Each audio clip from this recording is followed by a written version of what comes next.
Oke, bismillahirrahmanirrahim. Di sini saya akan menjelaskan atau mereview tentang materi mata kuliah analisis tingkat kesehatan bank, yaitu dimulai dari kelompok 7 sampai kelompok 13. Nah, yang pertama kita mulai pada kelompok 7, yaitu perbankan syariah. Nah, pengertian risiko perbankan syariah bank. Bank syariah adalah salah satu unit bisnis yang juga akan menghadapi risiko manajemen bank itu sendiri.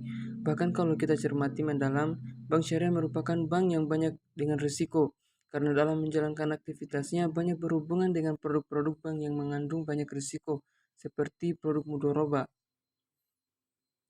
Adapun jenis-jenis perbankan syariah yaitu yang pertama risiko modal.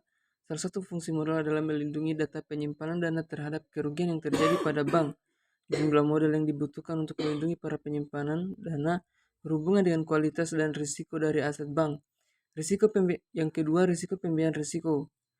Risiko pembiayaan muncul jika bank tidak bisa memperoleh kembali cicilan pokok, dana atau bagi hasil dari pembiayaan yang memberikan.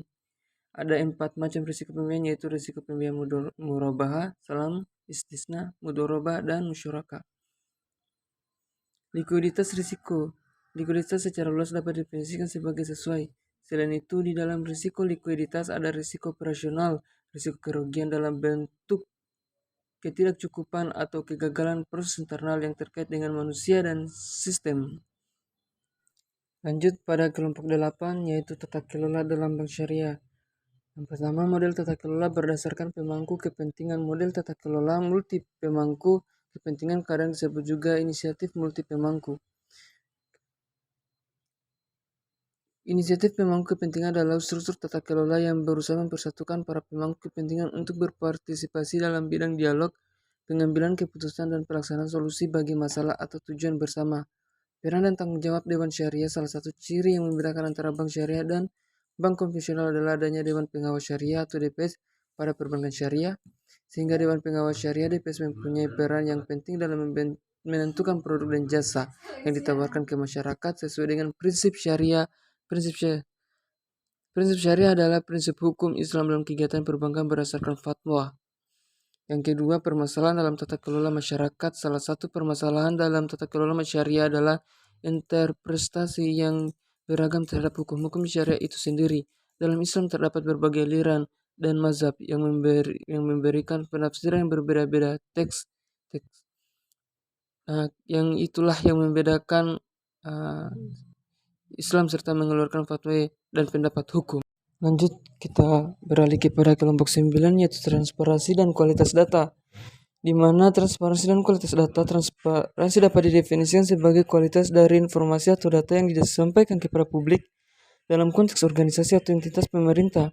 Transparansi dan kualitas data seringkali dianggap sebagai faktor penting dalam membangun kepercayaan publik.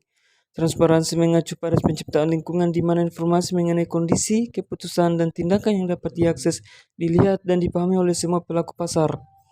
Yang kedua, pentingnya transparansi dan kualitas data. Terdapat 5 pentingnya transparansi, yaitu meningkatkan kepercayaan, kedua meningkatkan efektivitas, ketiga meningkatkan akuntabilitas, keempat meningkatkan efisiensi, yang kelima meningkatkan kesalahan dan memanipulasi data.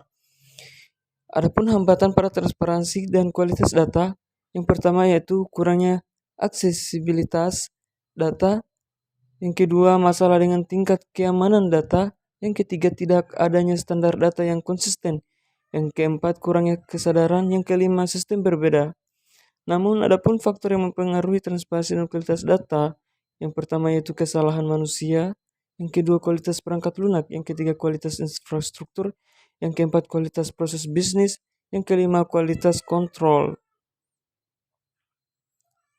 Lanjut pada kelompok 10, yaitu kecukupan modal dan sejarah Basel. Pertama, yaitu modal merupakan faktor yang amat penting bagi perkembangan dan kemajuan bank sekaligus menjaga kepercayaan masyarakat. Modal merupakan bagian dari dana yang dapat digunakan bank dalam aktivitas kesehariannya.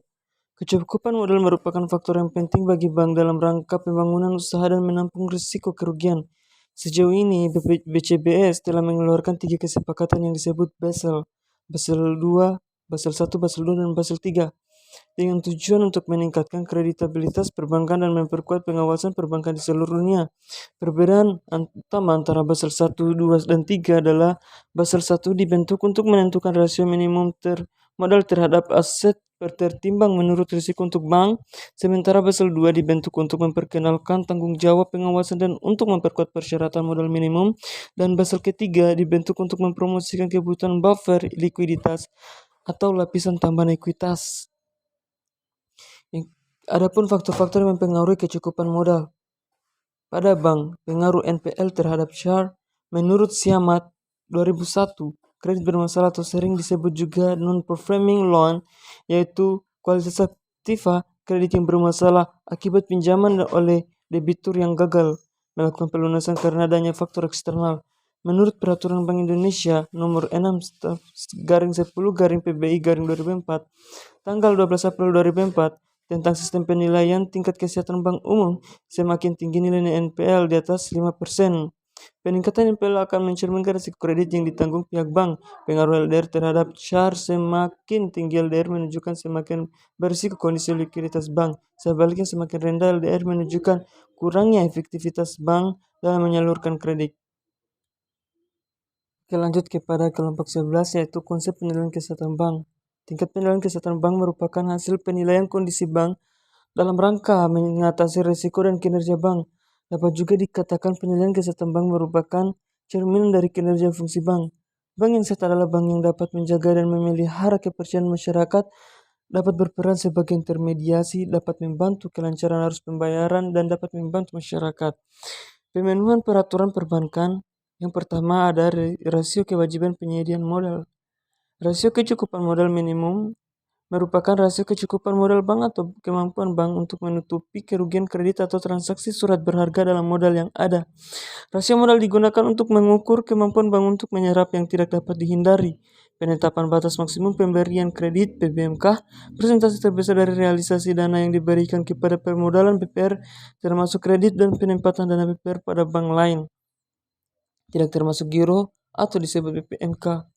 BPMK untuk pihak berelasi seluruh portofolio dan dana bank yang diberikan kepada pihak berelasi ditetapkan paling banyak 10% produktif, merupakan 10% dari modal bank.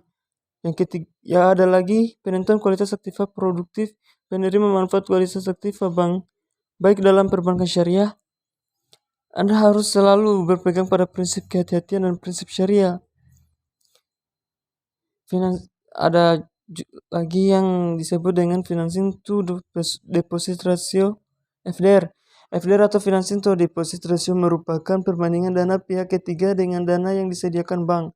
Untuk mengukur seberapa efektif pendanaan yang diberikan bank syariah, maka pengukuran dilakukan menggunakan FDR. Suatu bank akan terpengaruh profitabilitasnya tergantung pada besar kecilnya rasio. Non-performance financing (NPF). Secara pengertian, NPF atau non-performing financing merupakan risiko pendanaan atau pembiayaan. Risiko tersebut timbul jika bank gagal memperoleh kembali kontribusi besar atau keuntungan yang diperoleh dari pembiayaan atau investasi yang diberikan.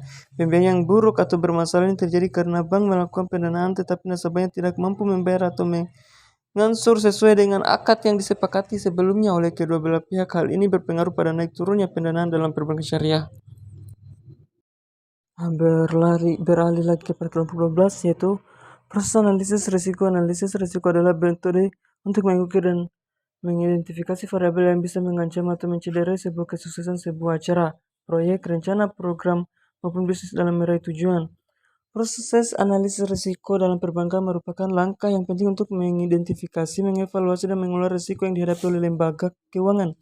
Tujuan utama dari analisis risiko adalah untuk mengidentifikasi potensi kerugian atau mengurangi risiko tersebut. Adapun proses pengawasan perbankan melibatkan tindakan pemerintah atau otoritas pengawas keuangan untuk memastikan bahwa lembaga-lembaga perbankan beroperasi dengan mematuhi peraturan dan standar yang ditetapkan. Tujuan dari pengawasan perbankan adalah untuk melindungi kepentingan nasabah, menjaga stabilitas sistem keuangan, dan mencegah terjadinya risiko yang dapat membahayakan perekonomian. Pengawasan yang melibatkan otoritas pengawas keuangan dalam mengawasi dan mengontrol grup terpisah. Pendekatan ini mengakui bahwa risiko dan terkoneksi antara entitas dalam grup perusahaan dapat mempengaruhi stabilitas keuangan secara keseluruhan. Kerjasama pengawasan dengan auditor internal dan eksternal. Kerjasama antara otoritas pengawas perbankan dengan auditor internal dan eksternal memiliki peran penting dalam menjaga transparansi, integritas, dan kepatuhan di dalam industri perbankan. Lanjut yang terakhir kepada kelompok 13 yaitu sejarah dan perkembangan bank syariah. Bank syariah muncul di Indonesia pada tahun 1990-an. Pemrakarsa pendirian bank syariah di Indonesia dilakukan oleh Majelis Ulama Indonesia MUI dan pemerintah serta dukungan dari Ikatan Cendekiawan Muslim Indonesia dan beberapa pengusaha muslim. Pengertian bank syariah dan globalisasi berdasarkan Undang-Undang Nomor 21 Tahun 2008 tentang perbankan syariah. Bank syariah merupakan bank yang menjalankan kegiatan usaha berdasarkan prinsip syariah atau prinsip hukum Islam. Globalisasi adalah suatu proses di mana antar individu, antar kelompok, dan antar negara saling berinteraksi, bergantung terkait dia mengaruhi satu sama lain yang melintasi batas negara. Adapun tantangan bank syariah di era globalisasi, beberapa tantangan perbankan syariah antara lain adalah implementasi pada sistem intermediasi dua arah, manajemen risiko, standarisasi, konsolidasi, pembenahan diri sisi kelembagaan, ketersediaan sumber daya insani yang berkualitas, kurangnya pemahaman masyarakat terhadap perbankan syariah. Adapun strategi perbankan syariah dalam menghadapi tantangan di era globalisasi, yaitu yang dilakukan dalam menghadapi tantangan bank syariah yaitu membentuk sumber daya insani yang berkualitas, ekspansi segmen pasar bank syariah, akselerasi produk perbankan syariah, penggunaan sistem informasi dan teknologi modern, kepemimpinan dinamis, membuat citra baru perbankan syariah, pengembangan produk bank syariah, meningkatkan kualitas pelayanan, melakukan komunikasi yang umum serta terbuka. Itulah akhir dari review materi. Saya ucapkan Assalamualaikum warahmatullahi wabarakatuh.